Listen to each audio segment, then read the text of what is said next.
Hello, hello! Alright, welcome to the very first Primero Uno episode.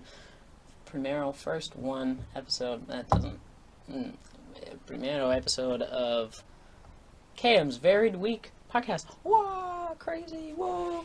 I know, super exciting. We're in the same spot right now. I'm going to try out some different locations, see what is the best setting for talking, but as of right now, it's going to be in the closet. Woo woo! A lot of ambiguity with a lot of the things I say, which is why I went with a nice, straightforward title of Cam's Varied Week. Really hard to lose that in translation, especially when you're talking quickly to other people. Hey, Cam's Varied Week. It totally doesn't sound like I'm saying I'm very weak. So the reasoning behind the naming of the podcast was I was trying to think of all these. Like, there's the Joe Rogan Experience, your mom's house. You can go for, like, random things. You could go for kind of a focused, like, your mom's house. Like, well, one of them's a mom, and then they are in a house, so it's true. But Joe Rogan Experience, that's the person, and you are experiencing it. So it's like, oh, what lane do you go with? Those are the only two podcasts ever, by the way. There's no Freakonomics or Emma's Stupid. There's one, Emma's Stupid Genius or something. It's fun. Anyway, and so I was like, what am I going to do? So I did Cam's Varied Week because I sometimes say sentences that can be misconstrued or are openly ambiguous. And so I thought, you don't save a car that's spinning out by trying to slam on the brakes and stop it. No. Try and lean into the curb, baby. So there I am. This is Cam's Varied Week. Run away with it. Do what you want. I already laid out the easy one, so get some hard ones, give me more material. Let's go. Why am I doing a podcast? Well, I was doing funny videos, and then I realized that I would have to listen to myself a lot and do a lot of editing. And, I mean, I'm all for confidence and self-esteem and, you know, being the best you could be, but holy shit. I do not like my own voice. Oops, sorry. I didn't plan to swear. I really didn't, so that was unintentional. But yeah, I didn't think about the editing process and how much time I'd really have to go, oh, that's me. So I stopped doing that, and that is what really kind of put a gap between most of my videos, because I'm like, I have to listen to me talk again. Yay. So this is going to be a lot better. I can space out a lot of that editing, and I can really not have to listen to myself because, you know, as unconfident, non-confident as I am, I know that I can talk fluently, at least for 20 minutes, without saying some terrible, terrible things. Yeah, that I'd have to go back and edit out. Or long enough pauses, because I really don't give myself or anybody a long enough pause to do anything, so no sense in trying to edit any of this. So there's that. Also, with video shooting, if you're doing funny videos, it's a lot harder to kind of open up and branch into, like, talking. Like, I know, I'm trying to think, Gus Johnson kind of did it, but he did it more so that he could connect with the audience, and he did it and say, like, I'm going to do stand-up. So I don't know. I always just thought if I could start with that droning, talking, you know, get people that are there to listen, and then throw in some fun variety stuff while they're listening, yeah, I'll do that. So that's my goal. We'll see how long it takes me to achieve any of that. But that's what I'm aiming for right now. Focus of the podcast, that's basically what I'm doing. Cam's Varied Week, I left it pretty open so that I could say, like, I could do cooking one episode, I could do tennis another episode. I know I talked about doing a cooking video, like, way back when I started. That got lost in the making, again, because I had to listen to myself edit, and I was like, oh. Also, I had a dirty kitchen, so a lot of things going on. But now we have the kitchen all fixed. I'm actually going to kind of talk about that today, but that's going to be later on. We're still diving into the intros, brah. This is episode 1. What will the focus be? Yeah, so I'm going to keep it pretty open. I'm always going to try and keep, like, definitely comedy's going to be in there because I don't know how to be serious for long periods of time. But then I'm also going to try and throw in knowledge bombs, like little bits of information that'll be like, oh, I didn't know that, and I can be like, yeah. I don't know. Just stuff that you wouldn't usually find on Wikipedia. Like, or Google. Because I use Bing, so it doesn't usually pop up on those things. How long are the videos going to be? My goal is about 10-20 minutes. I watch a lot of videos that are about that long. It's a great range for minute length, and you see quite a good variety of videos in there. I think we all know what we're talking about there. 10-20 minutes. It's the best length. Then, guess. Do we think that we can get guests in here? Oh, I know I can. I'll get somebody to talk in here with me. I don't want to force that on anybody, but I know it'll happen. I'll get somebody to talk in here. Otherwise, if you're like, wow, I don't want to sit 2 feet away from this little kid and talk about weird shit, then by all means, there are other places to go. So if you know of somebody that's like, wow, that would be really interesting to hear them talk to Cam, then send them my way. I'd really like to talk to people in interesting situations about fun things. Also, I created an email and a Twitter account. I'll probably only put the Twitter account here, but I might put both. We'll see how the video goes.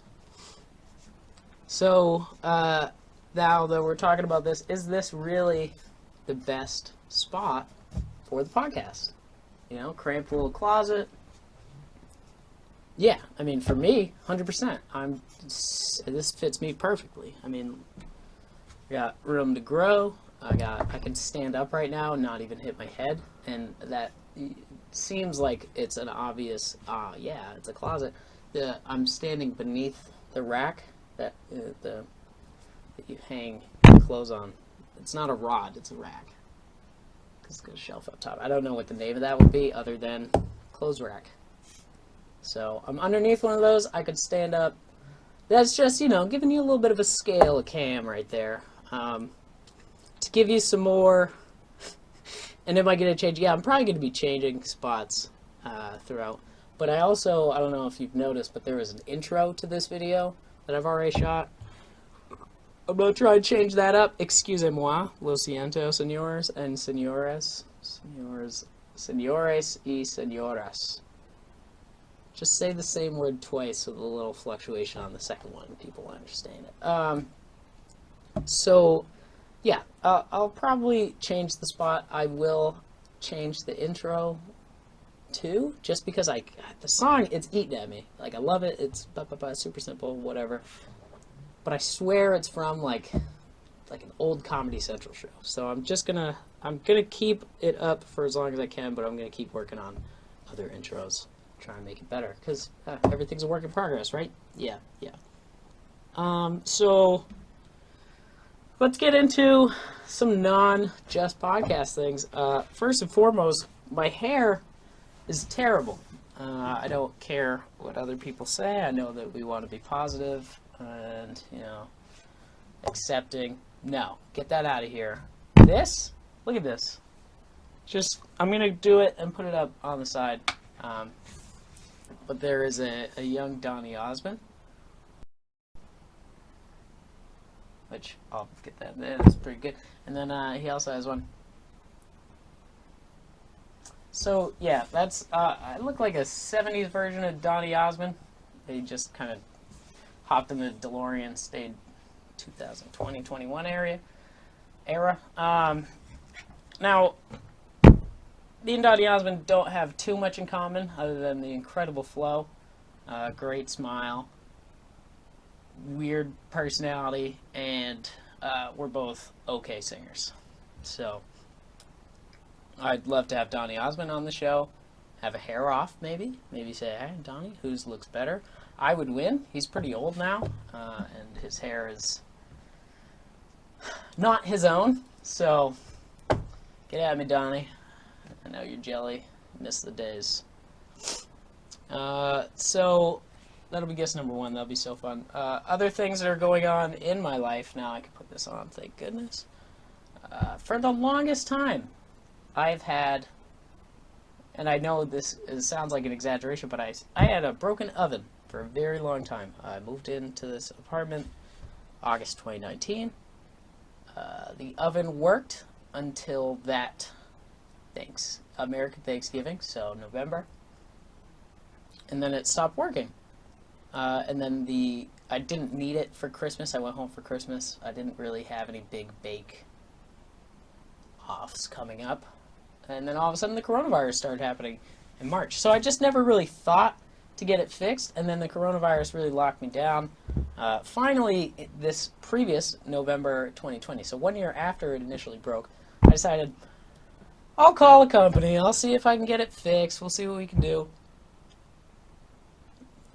They came in same day as I called. So November, they come in, they look at, I knew what was wrong. It was a cooling fan was wrong with the oven. I told him that over the phone. He said, yeah, we still just got to come in and check. I said, okay. I'm very confident with my oven error skills. And lo and behold, he comes in. He's there for less than 5 minutes.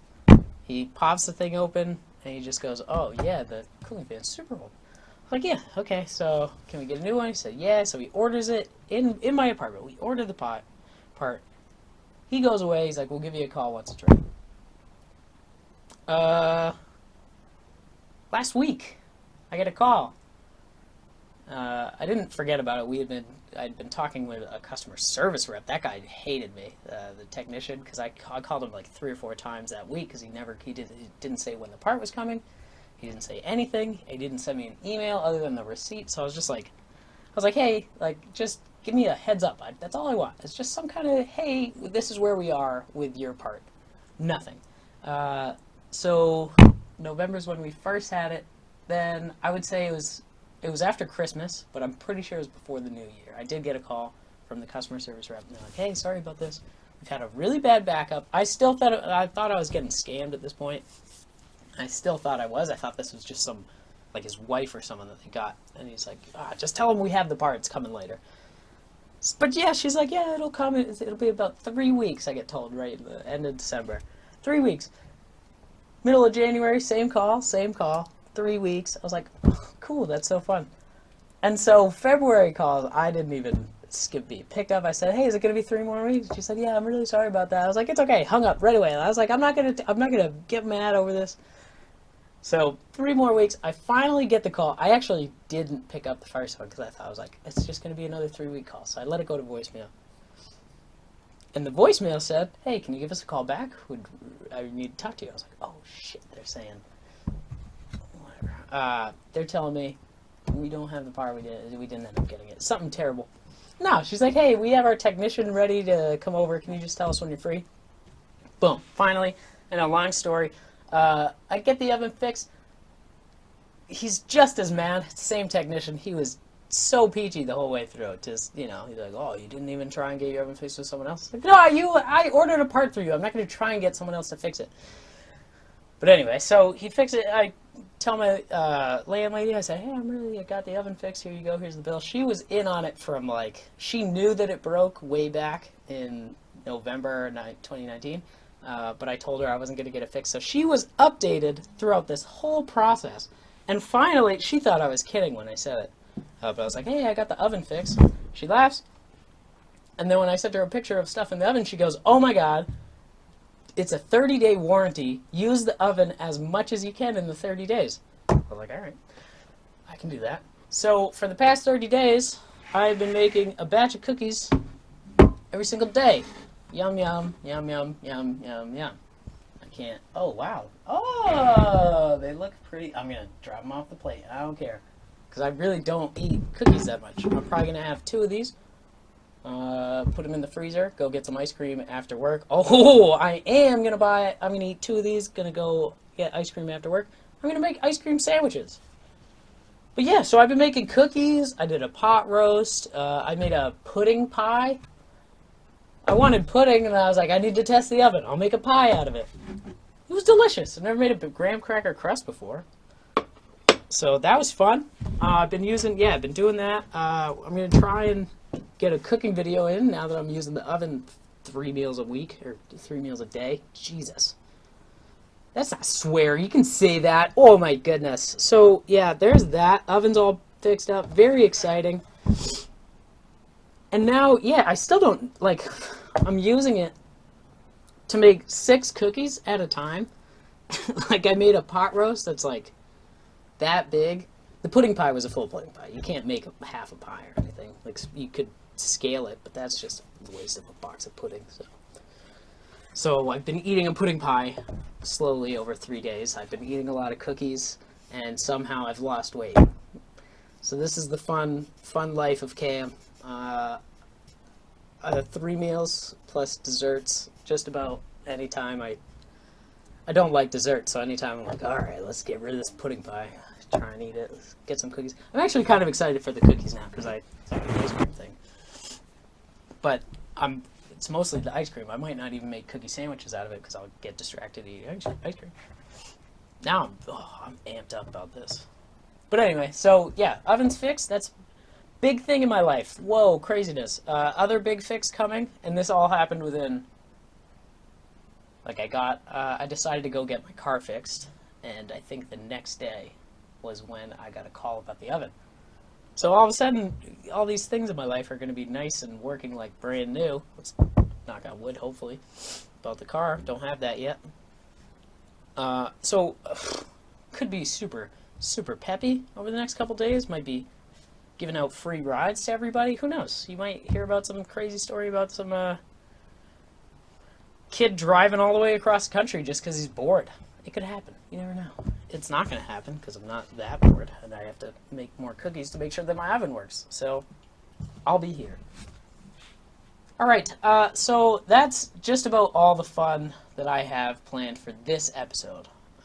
But the last thing that's going to kind of roll into next episode, if anyone has read Stephen King, he is a very interesting author. He has really cool book premises, but so much, like the dialogue can be really weird. He does save a lot of it by like changing the time period back to like the 60s, 50s, 80s, stuff like that, so that it does fit better, and you don't really have a decent sense of what talking was like in those days anyway. But oh my god, some of his phrases that he says. I just read The Body, the book that Stand By Me, the movie was made about. And like, I know it's the 50s, they say some weird things, but oh man, like, just go back, watch the movie first, and it'll give you a little more context, and you'll see how good those actors as kids were to say those lines just like, this is how we said it. But like, man, some of the phrases are just so weird. Anyway, I'm getting lost on a sidetrack. He has some great books. It is probably one of my favorite reads of all time. I just read it right before Halloween, 4 years ago, over the whole course of October. Awesome book. Great. Really well written. Probably his best, no, Pet Sematary is his best written book, start to finish. It is probably the best created story, which sounds, I know it sounds like the same thing, but like, it was written in a way, at least in my head, it was written in a way that the story is supposed to slowly lose itself as you read it, because it's so large and so, not convoluted, but so, and not diluted either, but it's very abstract. A lot of things going on in different times, but they line up at the time with what's going on in the story, and then you forget about it because it doesn't really pertain to anything that goes on. I mean, it does pertain to something that goes on later in the story. Anyway, I'm just saying that was a better constructed story, whereas Pet Sematary's writing and just overall book composition, phenomenal. Anyway, then you go to The Stand, probably number 3 after those books, in my opinion. And it was such a fun read, long book, but like 852 pages, I think, for a hard copy. There's so much going on in that book, and they did a really good job with other Stephen King. Like in Pet Sematary, they did a great job with the old man. They never do a good job with the whole movie. I mean, a lot of the characters, they went more for the name to pull people into the movie rather than actual,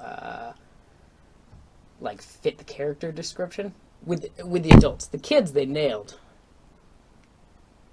Yeah, kids were pretty spot on. But the adults kind of not as much.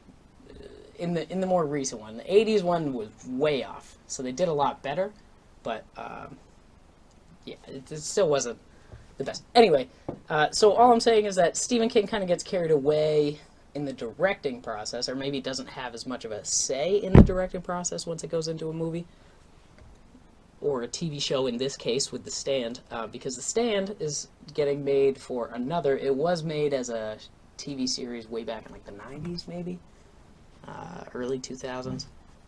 But now Amazon Prime is making one, at least that's where I saw it, I don't know if it's Prime exclusive, is making The Stand miniseries.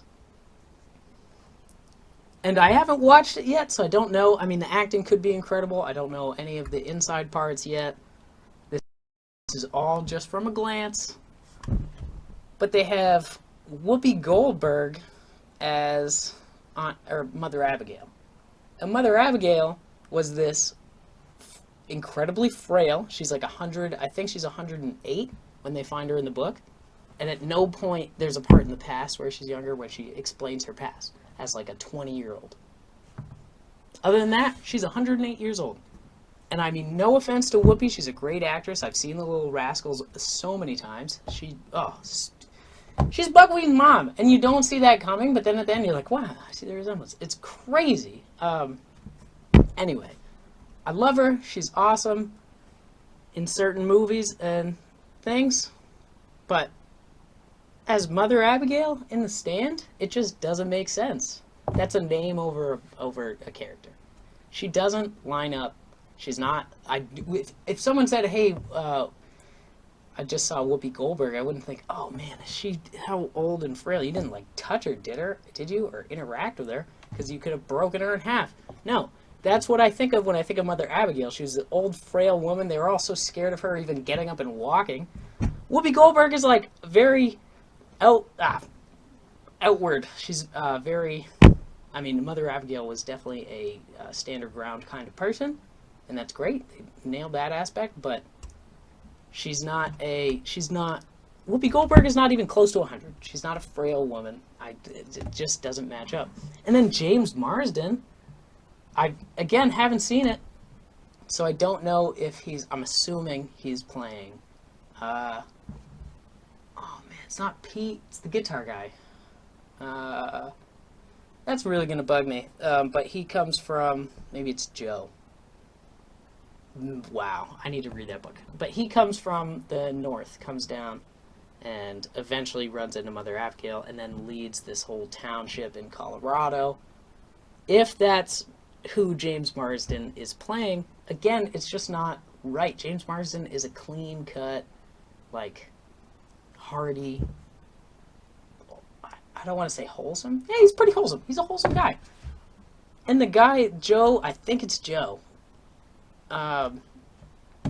He's like an old, washed-up musician who is not the most sensible-minded person at the beginning. He definitely turns into the most rational person on the planet. If I'm thinking of the right person. But it just doesn't, they don't match up. It's just names over characters, which I don't. It's like Tom Hanks in the Da Vinci Code. He did a good job, but he was nothing like the written character at all. So, excuse me, maybe they're trying to do something like that, like the Whoopi's. I'm not even going to try and justify Whoopi Goldberg. That one doesn't make sense to me at all. But maybe James Marsden, they're like, okay, maybe he could be scraggly. He's probably like 40s now. So yeah, he could be a scraggly old guy. Maybe he's on the tail end of his career. I don't know. Maybe they'll do a better job there. I just don't see Whoopi being the right pick there. I don't know I don't have a good suggestion either. So I'll think of it. Maybe I'll watch it and I'll see. I'll pick some out for next week. But yeah, that's what I'm going to be doing this week, is watching The Stand and most likely getting mad at how different everything is. So is life. So that is episode 1 of Cam's Varied Week. We are, as of right now, we're only on YouTube. I am going to go out right now and probably sign myself up for, it sounded like, I can't even remember what the name of it is, but there was another, a podcasting service. I'm going to sign myself up for a podcasting service so I can get audio only and then apply to Spotify so I can get onto Spotify. In the long run, that's the grand goal there, total goal, end goal. You know what's going on. LOL, BYOB. So that's it for number 1. I really hope everyone's here for number 2. And go watch The Stand or my title and see which one you like better. I hope you like my intro better than The Stand. I think I will. I'm a little biased. But yeah, I'm gonna devour at least 2 of these cookies real quick. Let's just while we're on camera, let's get one of these. Oh, that wasn't the best one. That wasn't the best one, but that's okay. We're still gonna love them. All right, bye. Have fun.